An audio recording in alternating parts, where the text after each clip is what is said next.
দারুণ বাবা, thank you.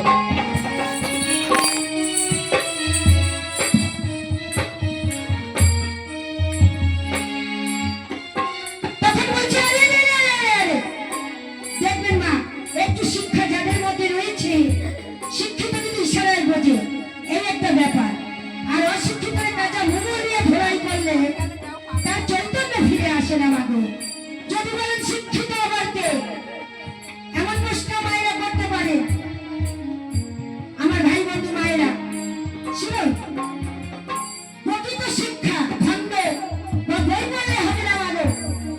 ঘর থেকে শিক্ষা বা গুরুজনের কাছ থেকে অর্জন করতে হবে। শিক্ষার তোমার শেষ নেই। তখন কি বলে, প্রচারে তোর নাম কি রে? ধরে ধরে বলছে, বলছে আমার নাম হনুমান। আমি এসেছি অযোধ্যা নগর হতেই, আমার নাম হনুমান। আমি যাব রাজার কাছে, দুয়ার ছেড়ে দিই। না না, কারণ আমার রাজা ভয় পাবে। তো কি বিচ্ছিরি দেখতে তোকে, তোর গায়ে কত বসেন বন্ধ উড় হয়ে যা। রাজা হত্যা বল শুনে ছুটে এসে বলছে, আরে হনুমান, তুমি কেন এই মাটির মধ্যে আসো? হনুমান, হনুমান, তুমি রাম ভজন সাধন করো। হনুমান, জন্মে জন্মে যদি আমার কোনো পাপ জড়িত থাকে, সকলটি পাপ আমার দূর হয়ে যাবে। তোমার বক্ষ মাঝে নেবে, আমার দেহ পবিত্র হবে। তুমি মাটিতে না বসে আমার বক্ষ হৃদয় মাঝে আসো। হনুমান বলছে, না না রাজা, আমি বনের পশু, চরণ ধারে আমার দেশ। বলছে, হনুমান তোমার হাতে ওটা কি? 50টা স্বর্ণ মুদ্রা। এটা দিয়েছেন আমার প্রভু আপনার জন্য। হাত মুসরা মুসরি দেখে বলছে, দেখো এগুলো ওদের মধ্যে বিলিয়ে দাও। কারণ রাজার বোঝা সারা, যেদের ভিতরে আসক্তি রয়েছে, লোভ রয়েছে, লোভ। তখন বলছে, জয় রাম জয় রাম, মায়েদের বাচ্চা পূর্ণ হোক। তখন বলছি, এদের মধ্যে আসক্তি রয়েছে, হনুমান তুমি এদের বিলিয়ে দাও।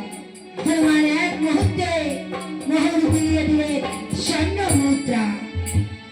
হনুমান জানে আমার পরমার্থ প্রভু, প্রভুর চরণ।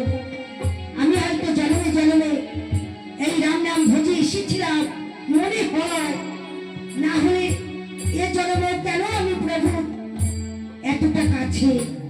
হনুমান মনে মনে ভাবছে।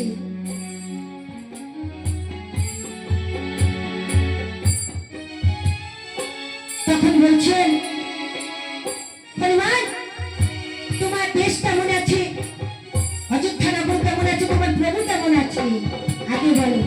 বলছে, কেমন ভালো রে, পোড়ামুড়ি করছে, দেখে সারা বোঝা। তোর খিদে পেয়েছে, বলছে কিছু খাবার নিয়ে আয়, ঘেছু এনে ওকে সেবা করা। সেবাই শ্রেষ্ঠ, সেবায় কখনো ত্রুটি রাখতে নেই। যতগুলো জীব সেবা করাবে ততগুলো শিব সেবা হবে। তখন কি বলেন, ঘেছু এনে দিয়েছে, সেবা করে বলছি, কি বিচ্ছিরি কথাটা, আমি দেশে গিয়ে বলবো প্রভুর কাছে।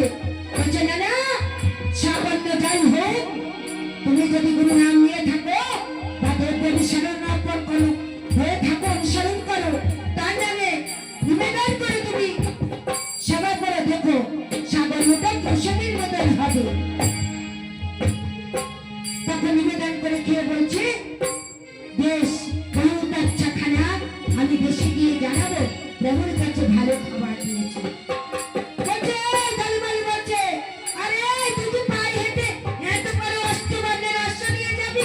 নাকি তুই গাড়ি এনেছিস, লরি টরি কিছু? তাহলে কি এনেছিস কি বল? নীলক রাজা বলছে, দেখো যার গুরু শক্তি আছে, গুরুর কৃপা রয়েছে, গুরুর নামে 3 ধ্বনি দিলে বড় বড় পাহাড়ও সোনা সমান হয়ে যায় মাগো। তখন বলছে, হনুমান 3 ধ্বনি দিয়ে রাজ্যের কাছ থেকে অস্ত্রানের অশ্ব নিয়ে এক লক্ষ দিয়া হনুমান, এক লক্ষ দিয়া